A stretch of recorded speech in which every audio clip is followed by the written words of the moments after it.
Hey folks, welcome to Snowpal's Polyglot Software Development Podcast. Our guest today is Tim Hentschel. Tim is the co-founder and CEO of Hotel Planner, a leading travel technology company powered by proprietary artificial intelligence. Tim runs the London office where Hotel Planner has had an enduring presence in London for almost 2 decades. Tim, thanks for taking the time. Thanks for having me. How's everything over there? Yep, it's good. I presume, are you located in London?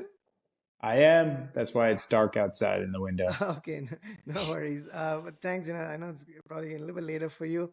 Appreciate you taking the time. So without further ado, we can get started. But before we get into the topic we've sort of picked for the day is artificial intelligence impact on the travel and hospitality industry. But before we dig deeper, if you wouldn't mind introducing yourself to our audience, that would be awesome. Sure. So I'm a third generation hotelier. My grandfather developed hotels. My father owned and developed and ran hotels as well. I grew up working in hotels. I then went to the Cornell Hotel School, took a minor in computer science, and then teamed up with a business partner who was top of his class in computer science from Northeastern at after he had just worked as a senior software engineer at IBM. And we first started tackling the complex problem of doing group hotel bookings online. That is something that nobody had ever done before back in 2003. We quickly grew to be the best at that space, and all the major OTAs, online travel agencies like Expedia, Priceline, Hotels.com, Travelocity, Orbitz, all used us for 9+ hotel room bookings. And then we started to concentrate on other complex, high touch, low automation issues in the travel technology space. And we started to revolutionize call center bookings. So we were the first to launch a gig cloud-based system for call reservations. And with that, we recorded over 8 million highly rated calls, and we're now training AI to replicate those agents as a fully automated AI agent to help people make their hotel reservations and all kinds of other reservations is the future for the company. Awesome. That gives us a good introduction. Thanks for that. Coincidentally, you said you went to Cornell, right? I actually studied hospitality management in Hilton at the University of Houston like years ago. It's I haven't worked in that industry at least up until now. Started working in software after I graduated, but I did formally study there. So I think Oh, some of nice. what you mentioned does resonate with me as well because I had friends who had gone to Cornell. That's funny. My first internship was at a Hilton in the Avenue of the Americas in New York City. The big Wow, Hilton. amazing. Yeah. You know, that big box Amazing. Hilton. Yeah. Small Yeah. world. This is amazing. So Okay, I think small. this is going to be cool. So let's get into the topic really quick. But before I did that, I'm just going to quickly do a screen share so folks out, actually take a look at. Tell me if I'm sharing the right screen. Yeah, that's the homepage of Hotel Planner. Okay, awesome. And we'll include the link so folks can check out as well. But you know where our AI is? Yeah, right there. You just saw it. But yes, Okay, yep. hotelplanner.ai. Hang on. Hotelplanner. Yeah, if you Let me. click on that, you'll get to the AI site where you can actually interact with an agent.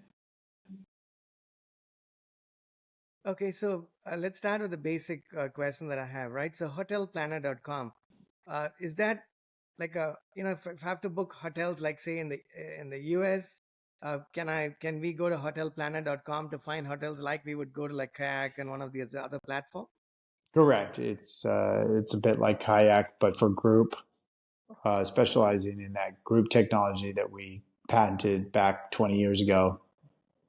And that's So it's what Hotel essentially Planner it's is. It's like event planner, meeting planner, wedding planner, but for hotels. So it's Hotel Planner. so when you say group, it's not meant necessarily for one like a family going there typically booking. Is it more for like organizations and companies that are booking for large groups of people? No, anything 3+ rooms, can book as a special group rate on Hotel Planner. So you could be a Oh, okay. So family.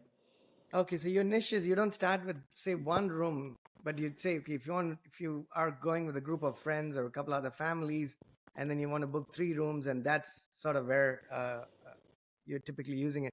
But what is a fundamental difference? In other words, one of the layman questions I would have is, I could go to some of these other platforms and book multiple rooms as well, right? So when you say patenting the group technology, what does it specifically mean? Well, it's an ERP system, and then we've automated that over. ERP stands for Electronic Request for Proposal. You basically put in what you're looking for, and hotels will respond with their availability and their best rates. Then you can either accept or decline and ask for new deal deal terms. So it could be anything from rate to how much is the deposit, how much of the rooms as a group do you guarantee, how much you pay up front, how much you pay upon checkout. All of those terms are part of the negotiation, Okay. and so you can go back and forth with real hotels. So you get to the deal you really like, and then it creates a customized group booking website for you and your guests. Then over time, we've made fully automated more of it. So a lot of the hotels already have their very best group rates on their best terms that come back in real time. And then if you like that deal, you can actually just make a group website automatically on the same session and send that out to group members, and they can put in their credit card and book under your group block all within the same session. Okay. So do we look at the offset? Do I look at hotelplanner.com and .ai as two different sort of businesses? Do you interact with them separately with two different purposes in mind, or how do they work basically? Well, okay. So the funny thing is, our actual incorporated company name is Lexel Technologies. Lexel, Lexyl. True story. Lexel, Lexyl, was the very first incorporation name that we did when we were still a California company back in 2003. Okay. We hadn't had Hotel Planner yet because we hadn't picked our like direct to the consumer brand name. We were just working on the technology that we patented for doing group hotel bookings. And so we were building out the tech, and we knew that we eventually wanted to get it out to the masses, but we didn't know under what name. So we just incorporated under the term Lexel. And it was a little bit like Kodak. So it started with an L, ended with an L. And it was one of those names. And people still sometimes call up and ask for Mr. Lexel, but there is no Mr. Lexel. Okay. We're still Lexel Technologies as our main corporate name because we license most of our tech out to big hotel chains and small hotel chains and OTAs. So we're a technology licensing company, and Lexel is a perfect brand to do that under. So yeah, hotelplanner.ai, reservations.ai, hotelassistant.ai is all under Lexel. We have meetings.com under Lexel, Event Squid, Lucid Travel, which is sports team technology travel. All of these brands are under the technology umbrella of Lexel. Okay, so that's interesting. So these are domains, which means you have an underlying product in your platform, and these are a number of domains that you just mentioned, right? Does it mean they are? I have a number of questions here. The first question is going back to what I was asking earlier, just so I understand correctly. When your customers, like who is your typical customer? Is it an end user who's sitting at home trying to book a hotel, or is it an organization? Like who is your typical customer?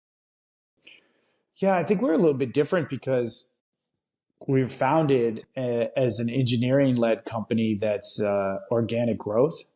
So really, we just try to create the product, and then once we have the product that we know, people will want to use, then we find the customer for the product. But the main focus is like we look at where the industry right now it's travel for the last 20 years it's been travel, but maybe we'll start looking at other industries soon too, where you have high touch, low automation. And we want to turn that into, continue to have high touch, but high automation. And that was the original thesis behind group.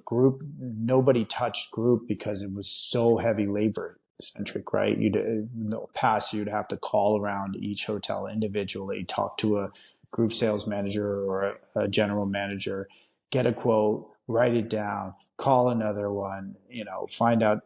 It was very manual. And that was only just to get your first round of offers. And then you'd have to go back and redo it again to make sure they still had availability and they'd honor that offer, see if they'd come a little bit lower. You can imagine the back and forth, right? How long that's taking. We're talking about days, here. And then that's just to get to a contract. Then, get to a contract, have both parties sign it. That would take, a couple of weeks. And then once you had that, all you got to do is then tell your group members they could call up the hotel and then ask to book under that group rate. I mean, we changed that all to be bookable within the same session with a credit card and instant confirmation.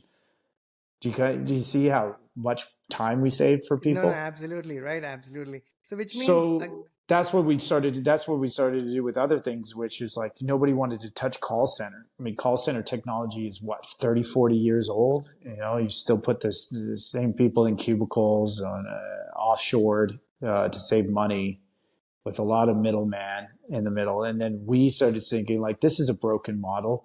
Could it be more efficient if we made it gig like you have Uber or, DoorDash, where anybody could pick whatever hours they wanted and call in to start accepting calls and help people make reservations at any time. And then if we used AI to transfer the right calls to the right, gig agents, would the conversion be better than the existing system? And the answer to that was yes, it was 30% better. We convert 30% more calls when AI gets to pick who the agent is that the customer gets to speak to. And you cut out the middleman because basically you do a rev share and the gig agent makes 100% of the revenues instead of sharing it with a third party company that's the middleman that basically hires agents under them and pays them a small hourly fee, but charges the company a large hourly fee for their participation in the transaction. And so okay, then we take into the next step, which is can we fully automate that and make a full end-to-end agent? And that's what we've done on the page you're showing right now. These are real AI agents that you conversate with in any language you want. And they're trained on 8 million calls that were recorded from our gig agents that were highly rated. So these AI agents have empathy. If you were to tell them that you've got to travel to this hotel because your you know best friend is has some surgery or something like that, the agent will empathize with you when you're explaining that to them. That's how good they are. wow, okay. So the experience is, so who's clicking call here? Is it the person who's making the travel reservation representing a group? Is that the person who hits call on this page? No, no, no, no. You're yeah, I can see where you say that. It doesn't have to be a group for the AI agents. It's anything you with these AI agents. It's anything you want to do with a hotel. Like any question you want to ask, and you can make an individual or a group booking through these agents. Okay, and then can I make the actual, let's say I want to stay at Waldorf and at New York City. Can I go to hotelplanner.ai, hit call for the US, and then actually make a reservation through my interaction right here? Yeah, absolutely. And if you were actually going to be on one of our AI powered websites for hotel profile pages, the deeper you get into the profile page, and then when you click on the call button, the AI agent answers with the knowledge of that specific hotel that you're looking at that screen logically, Wow, right? Like because you're right. clicking a call and you're looking at the Waldorf, you're going to want to talk to an AI agent that's familiar with the Waldorf. Okay, I was going to hit call there, but I guess I'm using my phone. I don't know how it works while you're doing the recording, but essentially we No, hit okay. call. So you want to try something out? We actually have a Santa Claus AI. If you go to the North Pole, and any bookings made with Santa, the revenue goes for to Toys for Tots. So If you know would I be Toys able to for hit? Tots, it's for I was kids' just toys wondering, for Christmas. should I be able to hit now, or because I'm Yeah, actually you doing can the record? hit it now and try it out. Let's try it out right now. It'd be fun. You see Santa? Yes. So just, yeah. Ho, ho, ho! Thank you.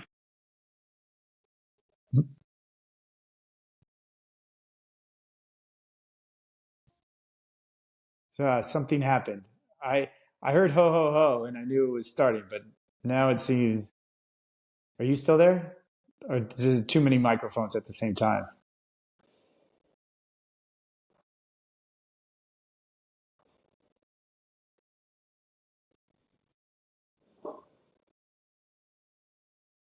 Hello, hello?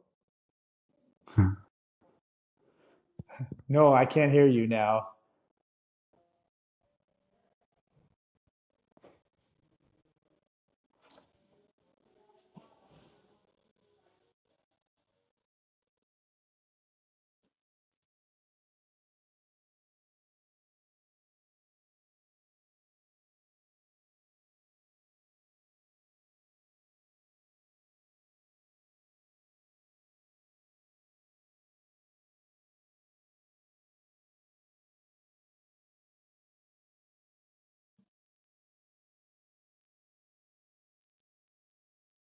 Mike, can you hear me or not now?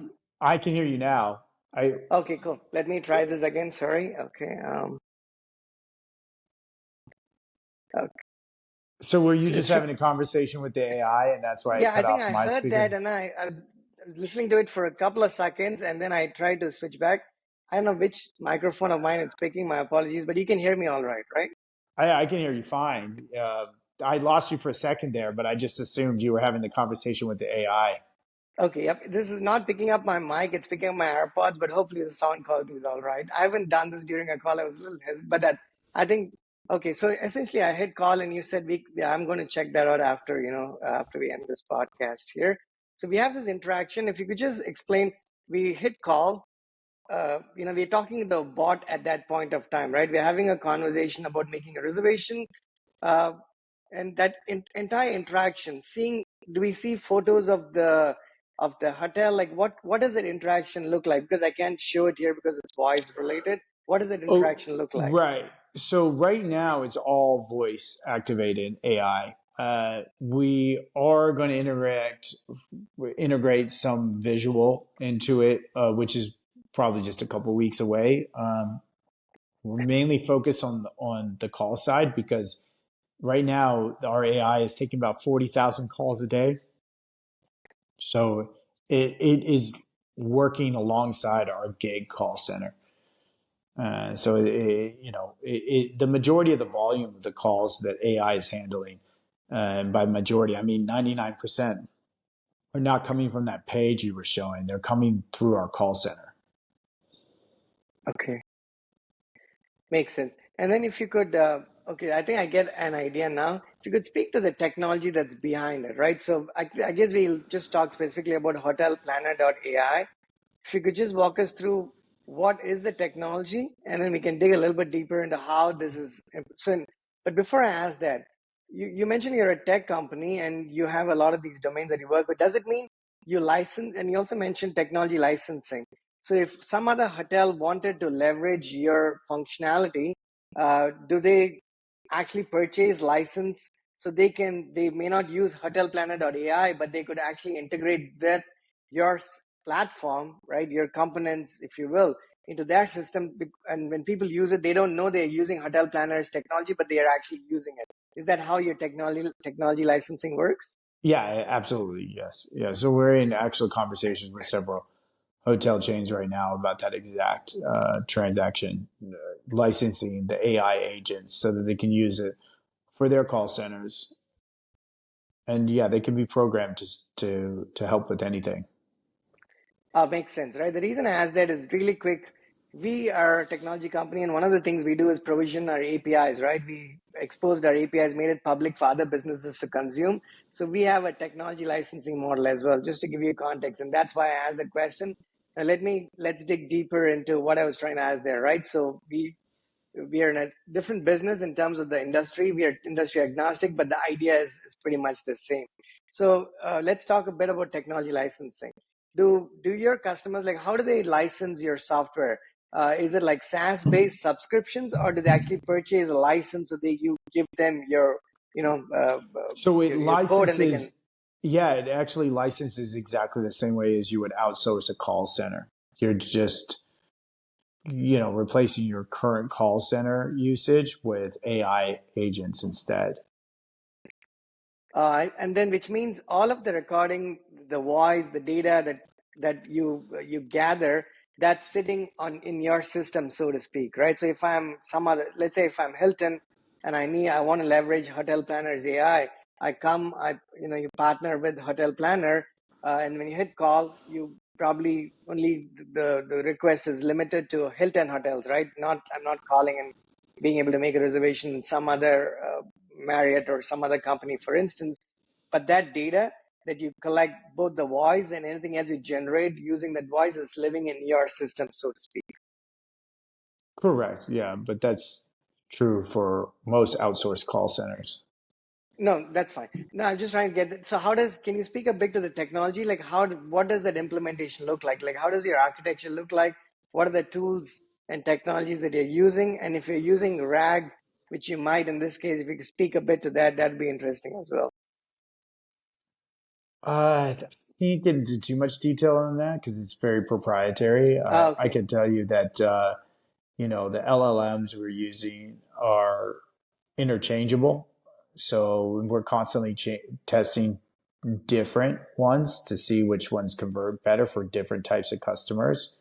The main thing is that it's programmed on our 8 million, recorded calls. And that's what gives our agents that real life response. What we're really working on right now is personalization.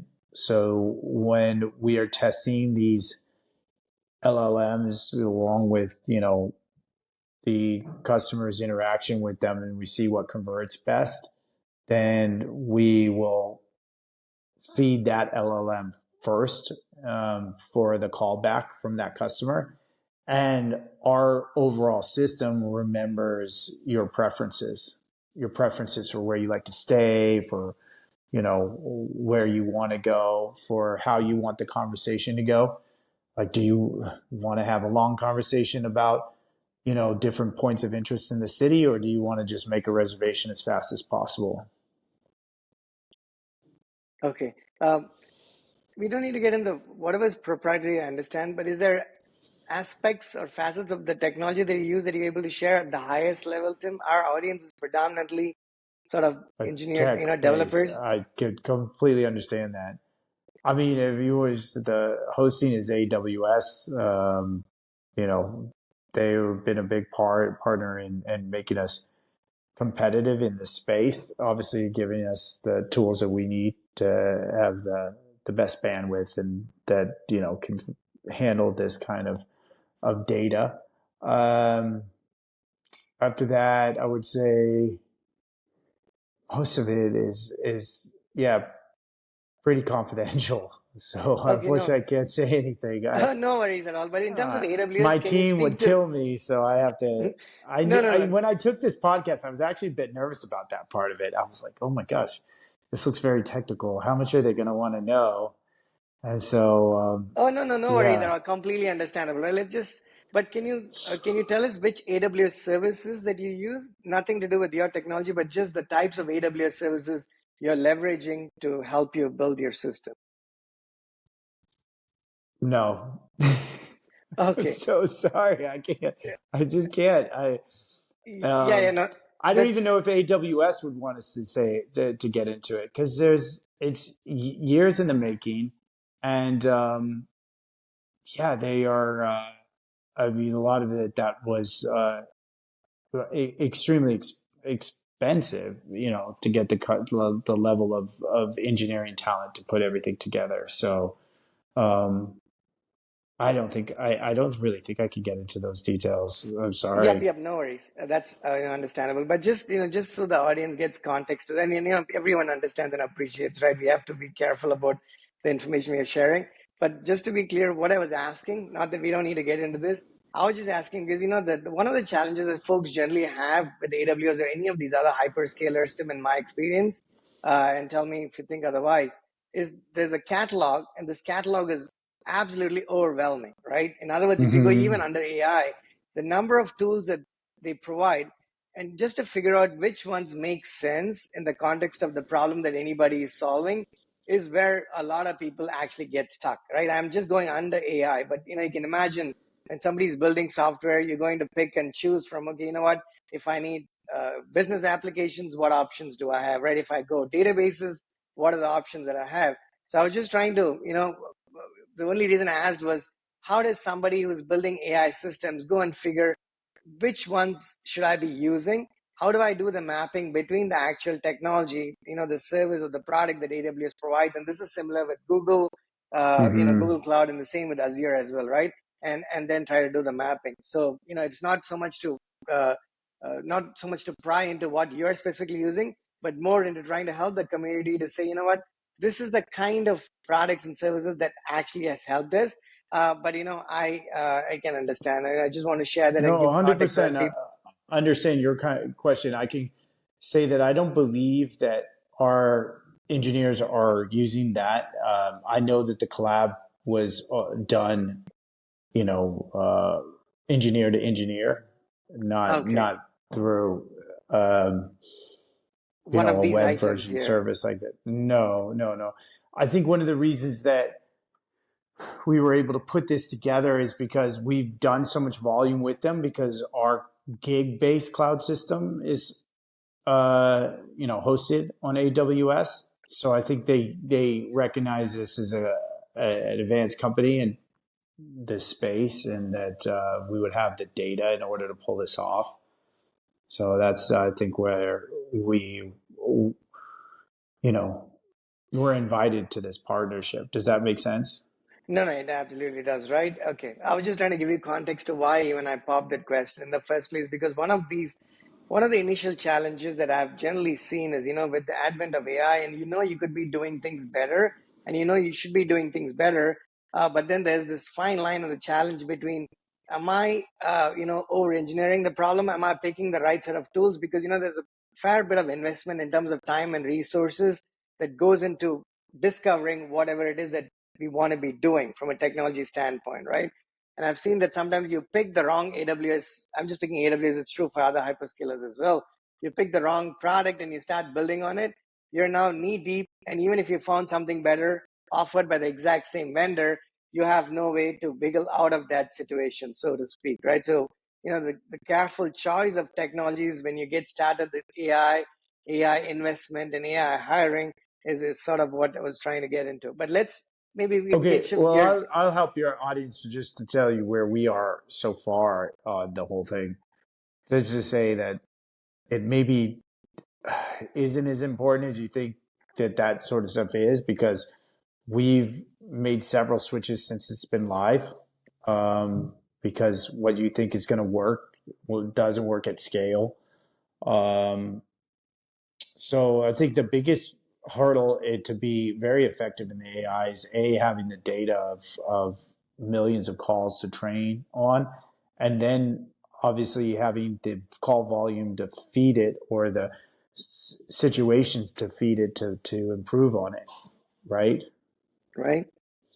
So we right now, like I was saying before, we're currently taking 40,000 calls a day, measuring what the conversion is on each and every call, seeing what the repeat users' preferences are, and trying to recreate successes, and switching LLMs, and the hosting with AWS. We haven't had to switch, but we're not. We're I've been told by our engineering team that's not a hard thing. If we needed to do that, it's very movable. if we wanted to. So that's not a big part of the hurdle on what the capabilities are to get it to be as lifelike as possible to get it to compete with the conversion that a real human agent has. Does that make sense? Yep, it does. Yep. And in terms of That's when really you the talk, ultimate we're trying to get to, by the way, is you know AI agents that convert at a human level, because then it's the scalability is next level. Like nobody could compete against us because we already know that AI is about 1/4 of the cost of a human agent for us. And so our competitive advantage of being able to have an AI agent that converts at the same level as our best human agents at 1/4 the cost will help this scale on a massive level. But we're not yep, there yet.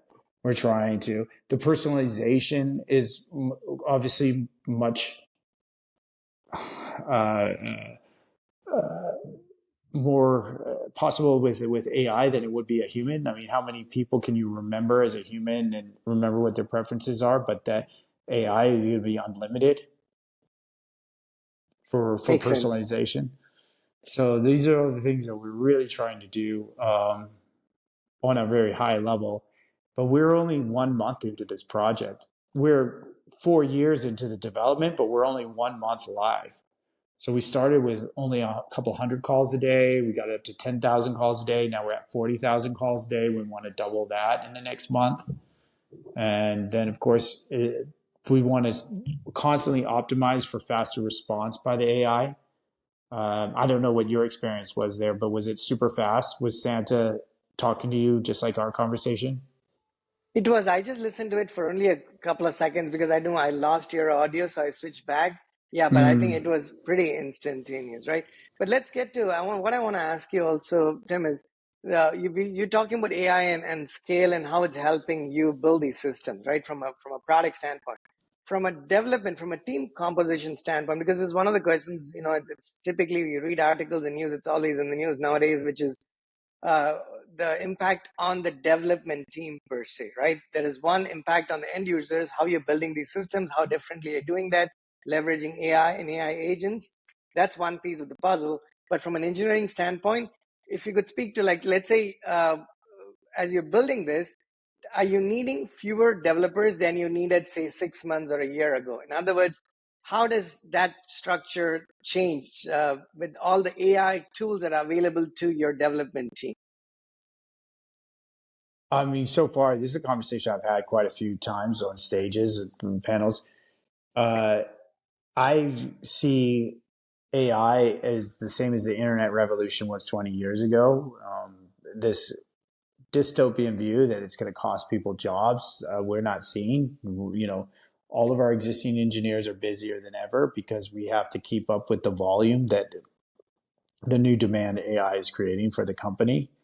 And then in terms of hiring more engineers, yeah, we're constantly pulling in new engineers that specialize in AI and can help us take this to the next level.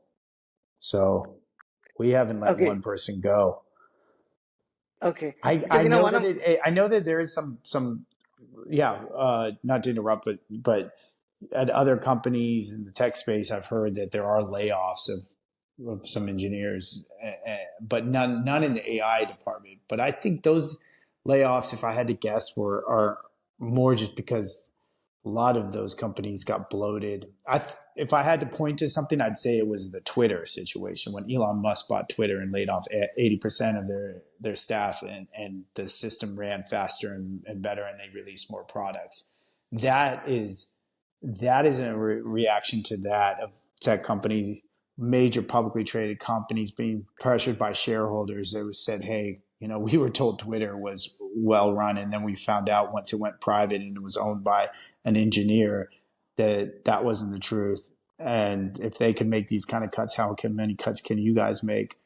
I don't think that those layoffs are AI Tim, related. it's very interesting you should say that because as I've had conversations with a lot of people, founders, I've seen the answer. It runs the gamut essentially.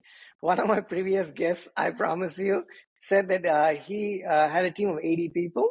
And now, given that they've improved the efficiencies around building software better with AI tools, right? I mean, be it GitHub Copilot, be it something else. There's a variety of tools you could potentially use. I asked him, "Hey, how did your team composition change? Like, did it reduce?" He's like, "It sure did." And you're not going to believe the number. I asked like 3 times during the podcast because I've seen a variety of answers, and I have my opinions. I'll share here quickly. He said he had a team of 80 people.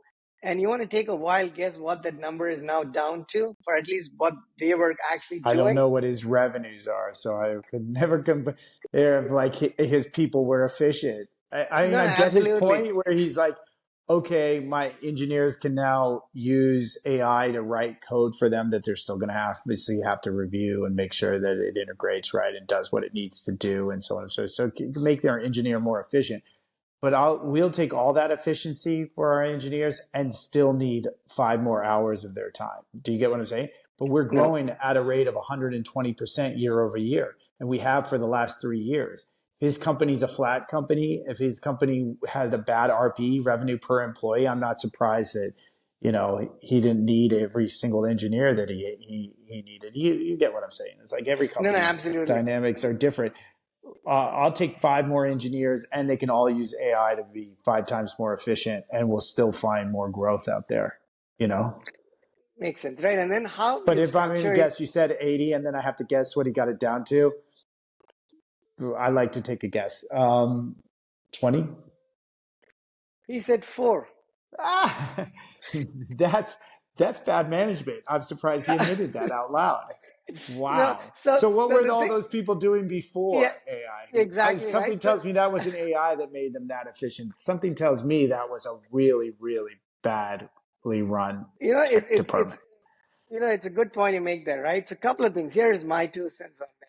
Now, forgetting sometimes there has to be a certain element of dramatization. So I did ask in the podcast, hey, is the actual raw numbers, or was it, sometimes you need exaggerating. I was like, no, those were the real numbers. And here's my take on that, right? My take on this is, well, jobs, things are going to change. At least I belong to that school of thought, that you sometimes you see people who are in denial about what AI brings to the. I know this is a bit of a segue from our core conversation, but I think it's important because the audience is predominantly a technical audience, and this is a question that's at the top of everyone's mind now. Do I have a job? Am I going to have a job tomorrow, or how is my job going to change? And my take, Tim, is a good engineer is always essential to a company, period. It does not matter whether you're using AI, you're leveraging it, how much you're doing it. If you're able to solve problems better, you are going to be able Mm-hmm. to add value to a team. Here's where I think things get interesting. Uh, Before the advent of AI, if let's say as a startup that we have a team of engineers. We need everybody to do some element of coding, if not a lot of it, because that's just the way we function as a team. Every role is important, but there's an facet that the coding is essential to our functioning. Pretty much, we had to look for developers, right? That's what we had to do. Folks who could code. Now I think that's changed because you don't necessarily need to look for developers because you can have a pretty solid technical product manager who is able to pick up on some of these AI tools and is able to contribute to some extent to our code bases. So the type of people who can become part of the team, in my mind, that composition is probably going to change. And now there's no single good answer in my mind. It just depends on your company, your domain, whether you're vertical or horizontal, the size of your organization, the type of software that you're building, the experience that your engineers happen to have on the team. You have a bunch of senior engineers, then maybe the need to hire a junior engineer is slightly different, right? You might hire a senior product manager who is able to pick up on some of these tools versus a company that is built with folks who are predominantly out of college. A lot of that, in my mind, at least the way I think, tends to play a role. And things are very fluid. So there is this confusion right now, right? How do you staff? Who do you hire?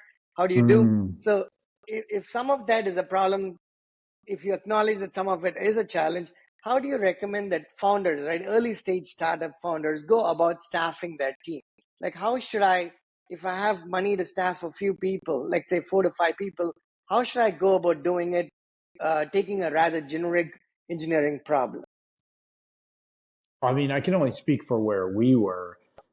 We started the company 50-50 with me having the hospitality background and some knowledge of computer science, and then my business partner, being a senior software engineer for IBM and top of his class in Northeastern. So we, you know, split up the responsibilities. He took on more of the tech. I took on more of the business development. I wrote the patent with more of the industry knowledge, and then went from work from there. But we never raised money. We're organic growth. We're still very simple cap table of all employee owned. As we brought in more engineers, it was basically people that John Prince, who's my business partner, felt added value and were competitive with him. So we never took on junior engineers. It was always the best of the best because he wanted to only collaborate with people who knew what they were doing. So our our culture is not was never probably your typical startup culture. Does that all make sense? Because we never Right. raised money. We never had pressure from investors that were trying to say you No, could scale faster if you just had more engineers, and you get to the situation you were talking about before: 80 engineers, and only 4 of them were really doing any work. We never had absolutely. that problem. No, And it's so, yeah, sorry, I would just keep going.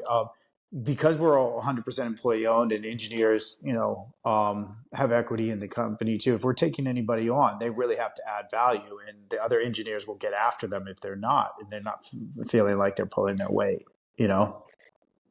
I think it's very important, right? I think it's a great point that you said there, and it's very relatable to me, Tim, because we are very much that company, right? We didn't raise, it's organic. All of our products are B2C and B2B products that are in production right now were built, internally by our team without, depending on, money, third party money, right? So it's very, very understandable, and it's very inspiring as well. So, I know we are at the tail end of it, but just if there is some, an architect or a developer or somebody who's a junior, mid-level, senior watching this or listening to this, they don't, let's say they have an idea and they have skills, but they don't have a ton of money, and they, raising money is getting harder and harder. What would be a couple of things that you would tell them? What would be some advice from Tim to people who are wanting to do this, who've not done this before? Some things that you've learned, maybe you did it not so perfectly, but you've sort of learned from, your learnings, and what could you share with our community? Oh, it's such a broad question, and there's so much there to unpack. But let me start with I entrepreneurship is essentially really hard, especially the first 2 years. The biggest advice I could give is it's important to be in a window of opportunity more than anything else. So AI is as an open window of opportunity right now. But that also means there's a lot of other people who see that opportunity. And what I've read, something like there's 25 new startups a day in the AI space. Wow. And maybe, less than 0.5% of those will actually survive. I'm just technically only 2% of all companies, period, survive, and that's in any field. 2% after year 2. It's 90% fail in the first year, 80% fail in the second year. So by year 3, you're down to 2%. And I'm sure that in the AI field, considering how the technology is all new and what's actually going to work and be viable, will get um, you know, tougher and tougher all the time. And then building the product is only half of this equation. It's the old tree falls in the forest, doesn't make a sound, quote. You could build the best product in the world, but if nobody ever uses it, did it ever even exist? I don't know. Think of it, the internet is full of they call well, it's not exactly a zombie company, but close enough. Something that Absolutely. maybe 1 or 2 people know of, and it turns over a little money and continues just to survive, just because um, some people haven't picked something else to do with their time. Um, so yeah, I mean, there's so many questions to that, so many different ways to answer that question. Is entrepreneurship for everybody? Is everybody going to be happy? Would you be better off working as part of a team in another situation? Would you be better off outsourcing your knowledge and your skills for a big independent contractor payday? Because I know so many engineer ICs that are making $300,000, $400,000 a year. Um, you could be an entrepreneur and not clear that for 10 years. So, because you're obviously having to reinvest in your company and everything else. So what's really like the motivator for what you really want to do? I would guess the big thing was, do you have a vision that you would just need to implement and try out to regardless of what the outcome is, or regardless of whether you make any money out of it or not? If that's an itch that has to be scratched, then I'd say entrepreneurship, is a must go, and see what you can, accomplish there. But if money is the main motivator, I would say IC is the best place to be. You can't lose money as an IC, and especially if you're in the AI space, people will pay you big money for your time. So I just collaborate and work with other teams, or embed yourself in with an existing company and an existing team. It's the same thing. But by the way, raising money is, you haven't raised money, I heard, right? Correct. You right? Then you know why it's not a great situation. You're basically going from being an entrepreneur to an employee. The minute you raise just one round, that will never be the end. Your existing investors will force you to raise another round and another round and another round. And then by the time you're on your round D and E, the founders have less than 6%.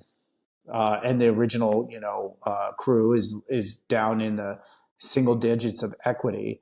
You'd be the same as if you got a company, got hired for a company that's, growing up and up and up, and really values your skills, and made equity part of your employment contract. They're making it out like, founders and early employees in startups actually get to share in any of the equity is a bit overrated, especially these days. Maybe back 20 years ago when, investors were still doing common stock deals, but now it's all preferred stock deals, and they purposely dilute the founders down, and the original startup, equity holders, as fast as possible. And there's not much that anybody can change about that. It's where the industry is. In, Yeah. Tim, this is an amazing set of things that you just mentioned right there. I'm ruining myself for spending 6 minutes and going through the AWS services, because what you just said in the last 10 minutes is amazingly important for anybody to understand. So maybe if I probably convince you to come back on a next podcast, we can dig deeper into the last 10 minutes of what you just said, because raising money, whether that's the right thing or not for you to do, and talking about what are the motivators to being an entrepreneur, because we are a product company. We do podcasting is one of the things we do to be able to learn from other people and hopefully contribute to the community. Of talking to a number of founders in the last many months, the one thing that has been absolutely, in terms of recruiting and hiring, everyone's got their own opinions, right? There's a lot of differing variety of opinions, but there's one place where there has been no difference. Almost everyone has said it in slightly different words, that if your only objective is to make money, probably you should not be an entrepreneur, right? And that comes across as a surprise to a lot of the people who have not yet taken the plunge.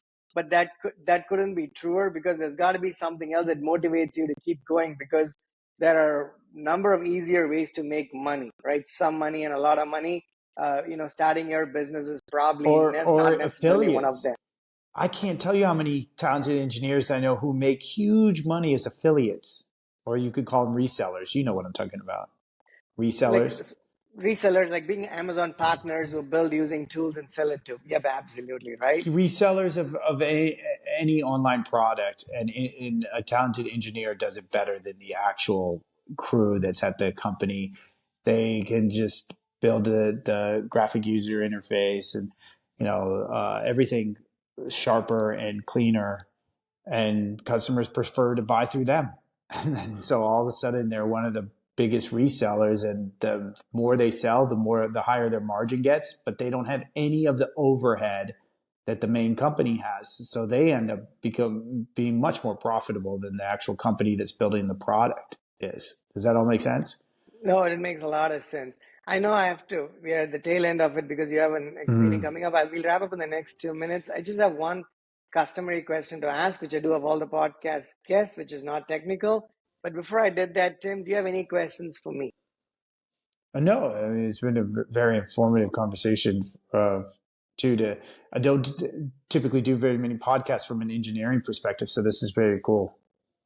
Oh, no, thank you. And hopefully I can bring you back to talk a bit more about the business side of things, entrepreneurship and raising money and whatnot. The question that I would ask, the non-technical question is, what is your comfort food? Someone woke you up in the middle of the night. What is it that you like to eat? Oh, in the middle of the night, Or no, it doesn't comfort have to be middle. food. I just said middle of the night, but what is your comfort food? What is your most favorite dish, in other words? Okay, there's so many questions. These No, I questions asked are that very tough poorly. for me. I Like, asked were that we talking poorly. about What a is food that I was like a go-to snack, or are we talking about like the a go-to dish? meal? What is your go-to meal, basically? Like, what is the thing that if you had an option, what would you love to eat for dinner? Oh, that is really tough too. Um, hmm. I mean, I guess if you just like to your original question, if it was the middle of the night and what would I go to first? For me, it's a big between pizza and burger, right? Is that always the hardest one? Because sometimes, a good slice is the best, but if it's a really well cooked burger, all right, I just go with burger. If it's a You hotel know, burger, like a five Tim, star hotel burger that's really juicy, really good, just you you that's you just you, sur- amazing. you Yeah. surprised me that, Tim. I was expecting a number of things like very authentic English food, but I didn't see pizza or burger coming.